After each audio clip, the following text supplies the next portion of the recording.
Fala, meu povo, tudo tranquilo com vocês? Na aula de hoje estaremos tratando sobre uma das várias áreas da física. Se você disse calorimetria, você está certíssimo, meu caro. Vamos explorar esse grande tema. Então já se prepara aí e venha estudar comigo. Então vamos lá, o que seria a calorimetria? A calorimetria é uma das áreas da física que tem o seu foco voltado para o estudo das trocas de calor entre os corpos. O calor é a energia térmica que flui do corpo de maior temperatura para o de menor temperatura. O calor pode ser transmitido por 3 métodos diferentes: a condução, a convecção e a radiação. A condução é aquela transmitida por um meio físico, passando o calor por meio do contato de corpos. A convecção é a transmissão de calor efetuada pela movimentação de fluidos, em que o fluido de maior temperatura fica com a menor densidade, fazendo-o descer e vice-versa. A convecção está presente nos gases da atmosfera. E por fim, a radiação, que transmite o calor por meio de ondas eletromagnéticas. Sabemos agora como o calor é propagado, e ao transmitir esse calor, dependendo da situação, podemos alterar 2 propriedades do corpo, modificando ou sua temperatura ou seu estado físico. A quantidade de calor necessária para variar sua temperatura, ou também chamado de calor sensível, depende do calor específico, que é a constante que define a quantidade de calor utilizada para elevar a 1 grau Celsius um material com 1 grama. Então, para descobrir a quantidade de calor de um material inteiro, temos a capacidade térmica, que é o calor específico multiplicado pela massa.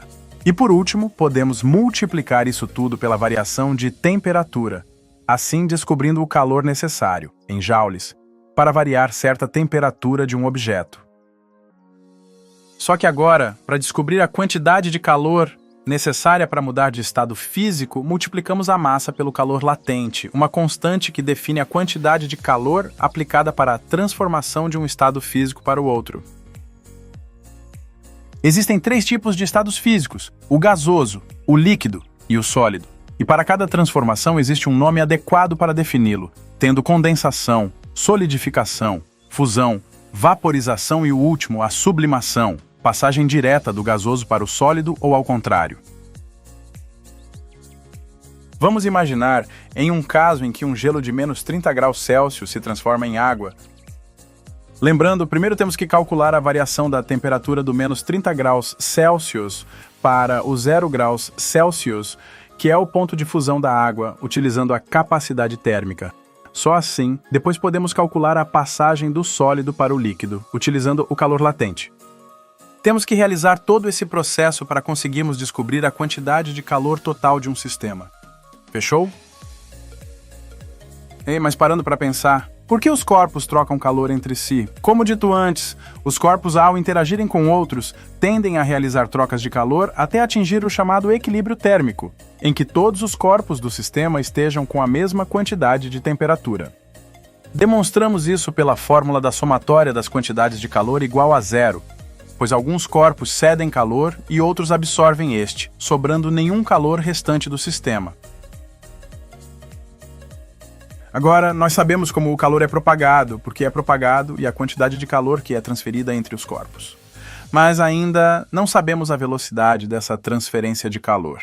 Aí que entra o fluxo de calor. O fluxo de calor determina a velocidade da transferência de calor de um ponto ao outro, sendo definido pelo Q sobre o ΔT. Ele é medido em joules por segundo ou por watts. Existe também uma variação dessa fórmula que é exclusiva ao calor propagado por meio de condução, ou seja, meio físico, denominado de lei de Fourier. Sendo definida por K, constante térmica de um material, multiplicado pela área de contato das extremidades, multiplicado pela variação de temperatura entre os 2 pontos, isso tudo dividido pelo comprimento, ou grossura do material. Somente por meio dessa lei é possível calcular quão rápido o calor do ponto mais quente transmite para o ponto mais frio do material. Vixe, bastante conteúdo, não? Não tenha pressa. Se você se confundiu em alguma parte da explicação, retorne e tente aprender com calma. Se eu pude te ajudar de alguma forma, deixe o gostei e se inscreva no canal, porque logo mais iremos abranger também sobre as demais áreas da física. É isso.